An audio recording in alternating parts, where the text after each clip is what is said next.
Olá e bem-vindo a mais um programa Saúde e Você. Como você sabe, Deus lhe criou desde o princípio, perfeito e muito saudável. E é por esse motivo que saúde e você tem tudo a ver. Estamos aqui hoje, mais uma vez, falando sobre um tema e deixando você saber que saúde não é somente a saúde física, mas a saúde mental também é muito importante. O meu nome é Arley Simão e tenho um convidado muito especial hoje, que se chama Dr. César Vasconcelos. Tudo bom, doutor? Tudo bem, Arley. Graças a Deus, tudo bem. Que bom, doutor. É um prazer ter o senhor aqui conosco hoje. O tema de hoje é o câncer e a mente. Como que o câncer pode originar na mente? Ou como que a mente pode ser a causadora?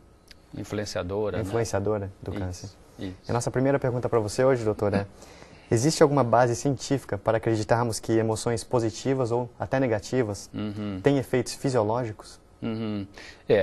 Existe sim. Já se sabe, até bastante divulgado em vários trabalhos, a mídia também fala de certos neurotransmissores, né, que eles são liberados no cérebro na medida em que você tem esse ou aquele tipo de emoção. Então, por exemplo, se a pessoa está com muita raiva, com ira, então tem muita descarga de noradrenalina, né? Então é uma resposta química em relação a uma emoção. Se a pessoa está com muito medo ou muita ansiedade, então o hormônio ligado à ansiedade é a adrenalina.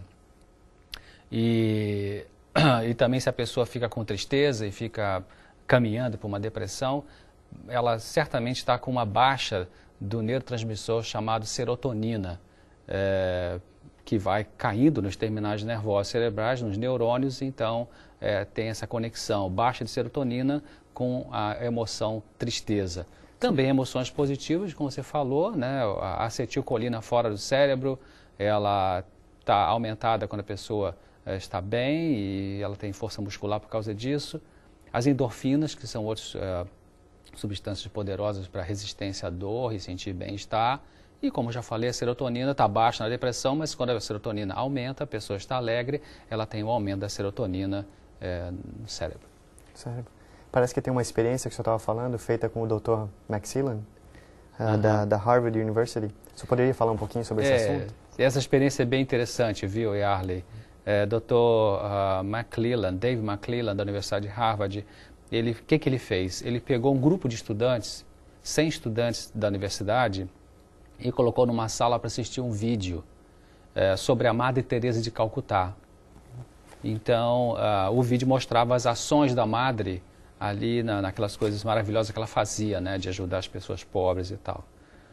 E ele passou o vídeo e ele queria medir na saliva daquelas estudantes se haveria uma produção de uma imunoglobulina A, que é uma das primeiras defesas contra o vírus da gripe. Ou seja, ele queria ver se as pessoas vendo um filme, um vídeo de ações de benevolência, de caridade, de amor, se aquilo produziria uma resposta fisiológica naquelas pessoas.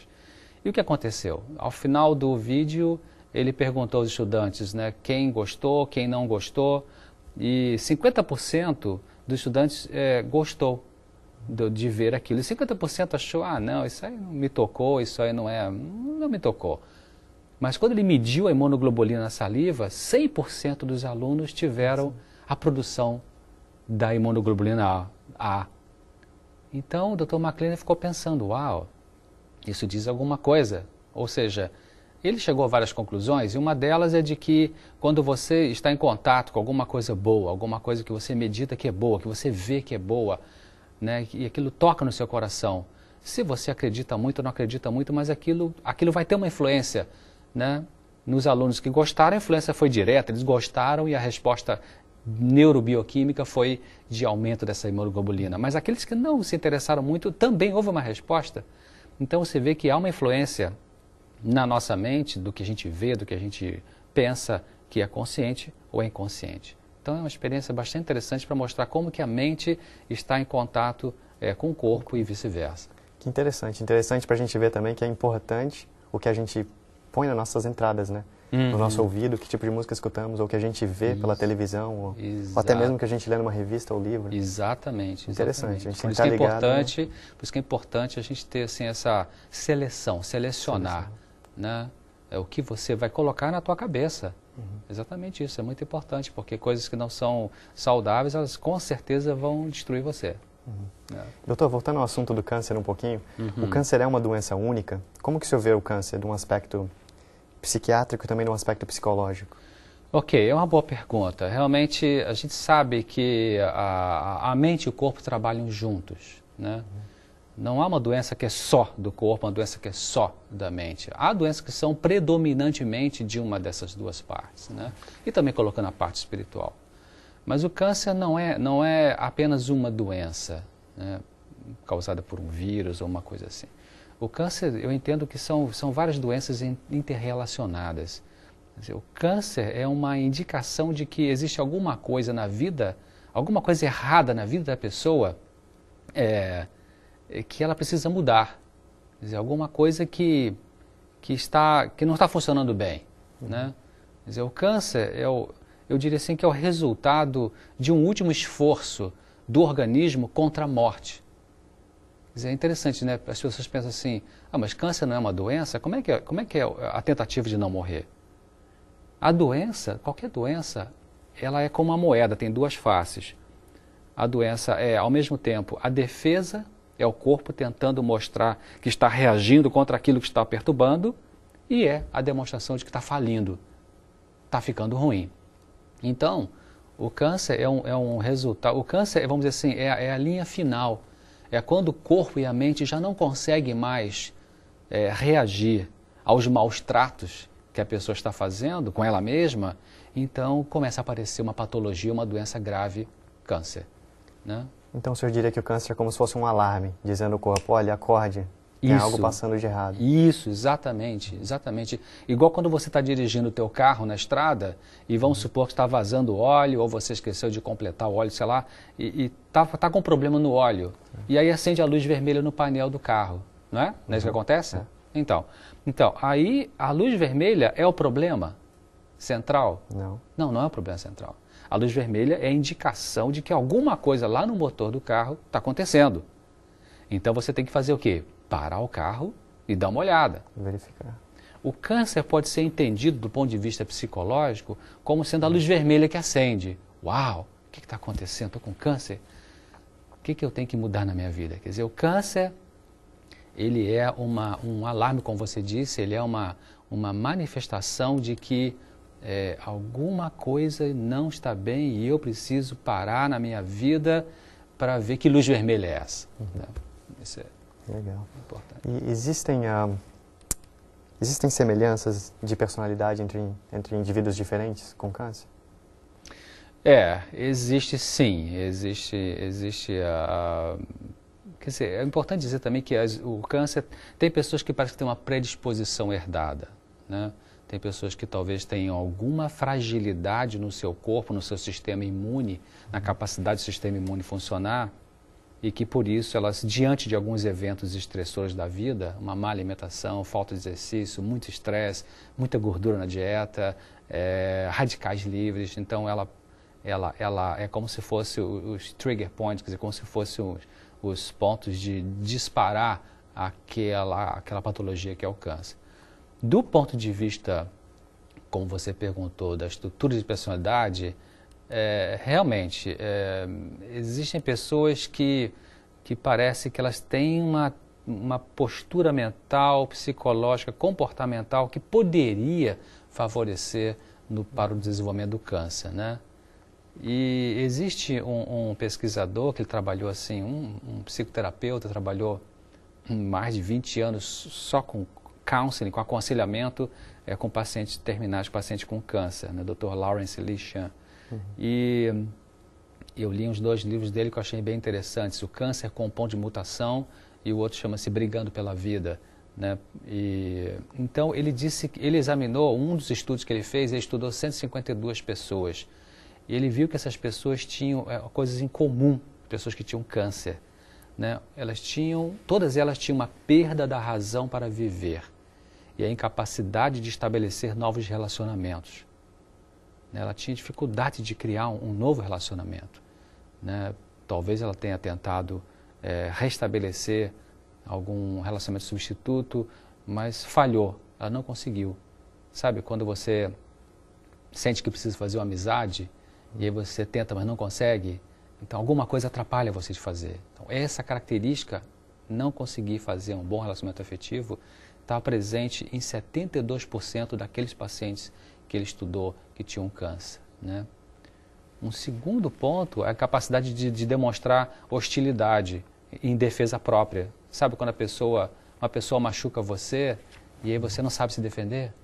Né? Você fica parado e a pessoa está abusando. Então, as pessoas estudadas pelo Dr. Li Shan, que tiveram câncer, elas tinham, 47% dessas pessoas, elas tinham dificuldade de se defender.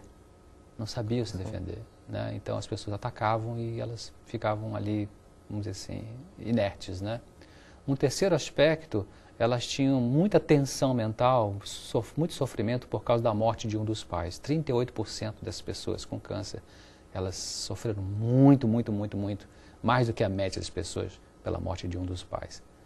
Também havia autodesprezo, havia a falta de autoconfiança nessas pessoas, né? E uma coisa muito importante nelas era a falta de esperança. Eles ficaram com muita desesperança também. Né? Isso foi bem encontrado, essas características nas pessoas com câncer. Nossa, que fator interessante. Então o senhor está nos dizendo que o câncer ele pode começar na mente. Ele pode começar na mente, ou seja, no sentido do seguinte, claro, o câncer, como eu disse no começo, ele, na verdade, são várias doenças interrelacionadas, né? O câncer, ele pode ser de uma origem virótica, ele pode ser de uma origem de maus tratos dietéticos, pessoas que são realmente muito abusivas em relação ao alimento, alimentos de qualidade péssima, né? Pessoas que são muito sedentárias, pessoas que não têm atividade física nenhuma, pessoas que são muito estressadas, muito, sabe, não relaxam. Então elas exigem do seu corpo, da sua mente demais. Então tem uma hora que o corpo, nessas pessoas, diz assim, uau, não aguento mais. Essa mensagem, não aguento mais, vem pela doença, né? Então, esse não aguento mais pode ser, não aguento mais comer, o corpo está dizendo, embora a pessoa não está pensando. O corpo está dizendo, eu não aguento mais comer esse tipo de comida. O corpo diz isso, mas a pessoa insiste em comer aquela comida que não é boa para ela. Então, tem uma hora que o corpo, ele pifa, vamos dizer, né? Ele diz, uau, não dá mais. Aí vem a doença, né? Então, mas a mente também tem um papel importante, né? Porque a atitude mental que uma pessoa tem em relação à doença que ela tem é um fator muito importante para ela vencer aquela doença. Entendeu a frase? Né? É importante isso ser entendido. A atitude mental que uma pessoa tem em relação à doença que ela tem, seja do câncer ou não, é muito importante para ver se ela vai vencer ou não aquela doença. Né? Ou seja, você estava falando de vários tipos de como o câncer pode começar. Isso. Através de vários abusos, de repente do físico, do estômago, o abuso mental também. Mas vamos se concentrar um pouquinho no que seja o abuso mental, o câncer começando na mente. Perfeito. Essa é a única razão, provavelmente não a única, como o senhor já falou, mas é a razão principal de a gente talvez ter um câncer? De ter uns certos abusos mentais, certas perturbações na mente? Não, eu não diria que é o fator principal, eu até diria assim, não é o fator principal em todas as pessoas que têm câncer.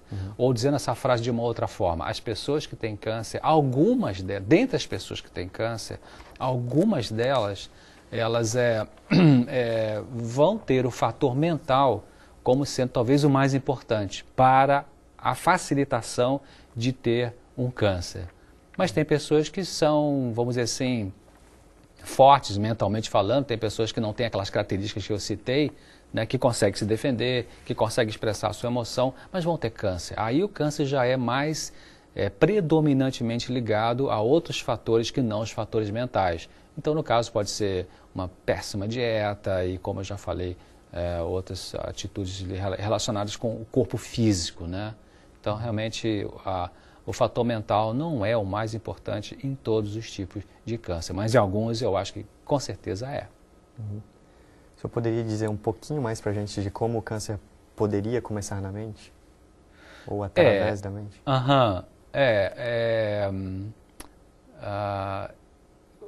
Aquilo que eu falei, quer dizer, tem pessoas... Deixa eu explicar de outra forma. Todos nós, todos os seres humanos, nós temos os chamados órgãos de choque. Quer dizer, o que é um órgão de choque?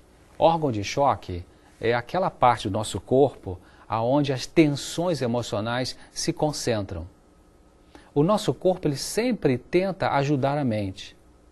Ou seja, quando alguma coisa está na mente que é muito estressante, muito preocupante, e fica demais para ficar aqui na mente, é como se o corpo falasse assim para a mente: ei, manda um pouquinho para cá que eu vou te ajudar a carregar esse fardo aí.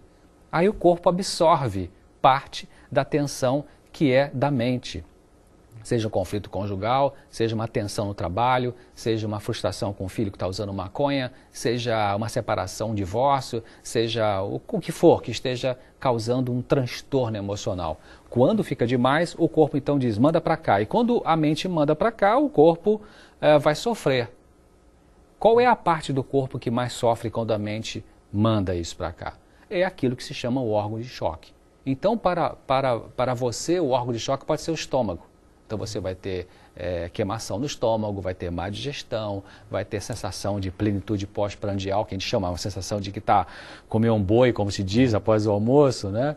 Para outros pode ser o aparelho respiratório, então vai ter asma, vai ter tosses frequentes, pigarros. Para outros pode ser a pele, vai ter reações na pele que são possivelmente a descarga da tensão emocional que está indo para o corpo. Então, nesse contexto, o câncer também precisa ser entendido. Ou seja, para algumas pessoas que têm essas tensões mentais, que elas não sabem como resolver, né, no relacionamento no dia a dia, o corpo pode dizer assim, uau, então o corpo pega aquilo e aquela coisa não resolvida e ele então, o corpo apresenta uma alteração das suas células, ficando células cancerosas. Nesse sentido é que poderia acontecer. Interessante. Eu tenho uma citação aqui do Dr. Samuel Silverman, que ele é da Universidade Harvard Medical School.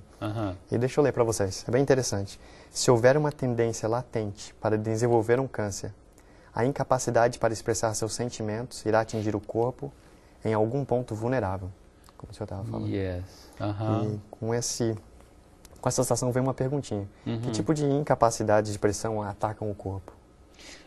Você veja bem o que ele está falando aí, né? Quer dizer, se a pessoa já tem uma tendência para desenvolver o câncer, aí vem a parte genética, a parte hereditária, né? Quer dizer, algumas pessoas nascem com a tendência para, ou com a fragilidade em relação a algum tipo de doença. Então, se a pessoa já tem aquela tendência herdada, e ela, junto disso, vai ter dificuldade de expressar sentimentos, de extravasar aquela tensão emocional, aí essa dificuldade vai acabar vindo para o corpo.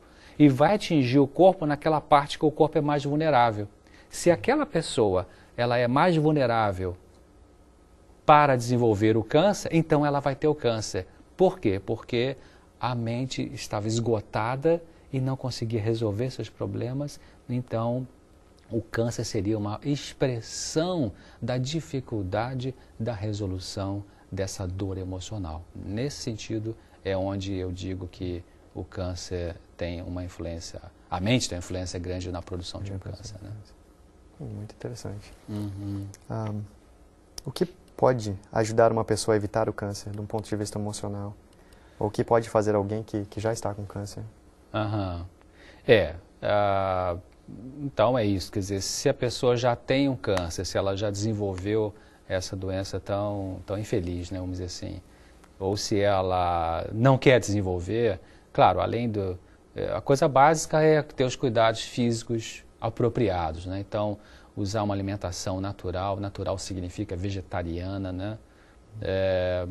Está provado que produtos de origem animal eles são mais favorecedores de certos tipos de cânceres em pessoas propensas ou não necessariamente propensas, né? Usar água pura longe das refeições. Se a pessoa já tem câncer, é importante usar uma dieta crucífera. A dieta crucífera é uma dieta de alimentos crus, né? Vegetais crus. É importante com a orientação de um nutricionista que sabe trabalhar nessa área.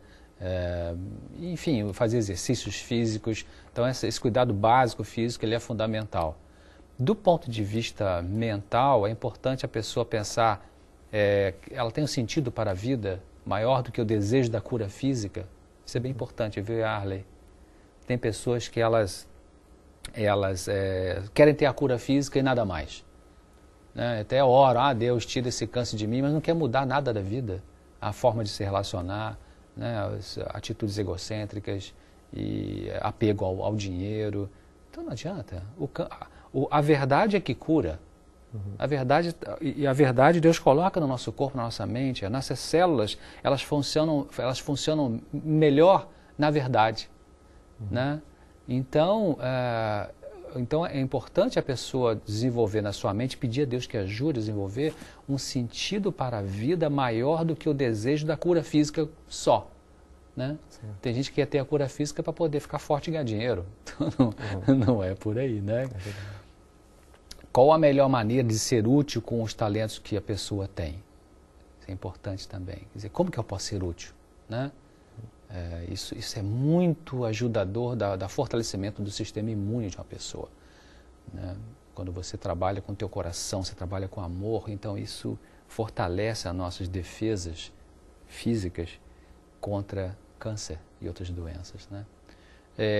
Também é importante a pessoa aprender que ela pode expressar sentimentos, ela pode expressar emoções e ainda ser amada e aceita. Ou seja, perder o medo de ser ela mesma, o que vão dizer, né? Como é que vai ser? Então, parar com esse medo. Né? Porque as emoções que não são expressadas adequadamente, elas ficam retidas e pode ajudar na questão de piorar um câncer que já existe ou favorecer o surgimento. Né? Então, compreender a si mesma, perceber suas motivações, aprender a amar a si mesmo, né? Respeitar a si mesmo, não ser abusiva consigo mesmo, isso é importante. Né? Como usar o tempo que Deus dá para você viver, a pessoa viver, como usar esse tempo da melhor maneira, útil. Né? Quem já está com câncer, talvez um câncer terminal, viu, Yarley? É importante pensar, bom, o que agora Deus pode querer de mim com o resto de vida que eu tenho para viver, né? Então, quando você se entrega assim a Deus para viver a vida que Ele quer que você viva, puxa, isso é o fator mais poderoso, eu diria, para o fortalecimento da mente e do corpo, em especial com relação à luta contra o câncer, né? Então, é importante isso. Às vezes, pessoas também precisam mudar, às vezes, drasticamente a sua vida, viu, Yarley? Tipo, tem pessoas que tinham, Dr. Li Shan cita no livro alguns casos de pacientes com câncer. Me lembro de um caso de uma mulher norte-americana, que teve um câncer de seio. Então, e ela era uma advogada bem-sucedida aqui nesse país e ganhava muito dinheiro, enfim, bem-sucedida economicamente e profissionalmente na área do direito, mas ela teve um câncer de seio. E naquele sofrimento todo de será que eu vou morrer, será que não, em aconselhamento com o Dr. Li Shan, ela então foi descobrindo que ela, na verdade, ao longo da vida dela, ela preferia ter outro tipo de trabalho. E o que ela fez? Ela mudou radicalmente de trabalho. Ela foi trabalhar em outra coisa que tem nada a ver com direito, foi trabalhar com música. Olha só. Né? E depois que ela então estava feliz trabalhando com música, depois no follow-up, no segmento de avaliações médicas dela, se verificou que ela teve uma resposta muito melhor em relação ao câncer que ela teve, comparada com outras pessoas com o mesmo tipo de câncer e que morreram mais cedo e que não tinham nenhuma mudança importante na vida, né? Então é importante isso, ouvir a voz de Deus para te dizer o que Ele quer que você faça na tua vida. De repente você vai ter que fazer umas mudanças maravilhosas, difíceis a princípio, mas maravilhosas por Ele, pela graça dEle, que vai ajudar. Né? Interessante o que o senhor falou, porque o senhor estava contando que ela mudou a vida dela completamente, certo? E eu achei muito legal uma coisinha que o senhor falou ali, ouvir a voz de Deus. Talvez você realmente tenha que fazer uma mudança completa na sua vida, talvez você tenha que mudar os seus hábitos, a sua alimentação, começar a fazer exercício se você não faz, ter uma mudança realmente completa, uma mudança grande em todos os seus hábitos. E é importante, pro lado espiritual e mental, você estar ouvindo a voz de Deus. Como que você pode fazer isso? Diretamente a Bíblia, essa é a maneira que a gente ouve a voz de Deus, exatamente ali. Nos livros do Espírito de Profecia tem coisas muito valiosas e importantes também. Eu tenho aqui uma situação do livro da Ciência do Bom Viver, escrito por Ellen White. Deixa eu ler para você, você vai achar muito interessante. O amor difundido por Cristo, por todo o ser, é um poder vitalizante. Todo órgão vital, o cérebro, o coração, os nervos, esse amor toca, transmitindo cura. Liberta a alma da culpa e da dor, da ansiedade e do cuidado que consomem as forças vitais. Vem com ele serenidade e compostura. Implanta na alma uma alegria que coisa alguma terrestre pode destruir. A alegria no Espírito Santo, a alegria que comunica saúde e vida. Ou seja, no amor de Deus há poder para transformar todas essas coisas. É muito interessante aqui, como a gente tem conversado, a ligação entre a mente e o cérebro. O seu corpo está ligado com o cérebro. E se o seu corpo não está saudável, ela afeta a mente. Se a sua mente não está saudável, ela afeta o seu corpo também, Exato. como falamos hoje. Uhum. E é interessante manter o seu corpo saudável e a mente também.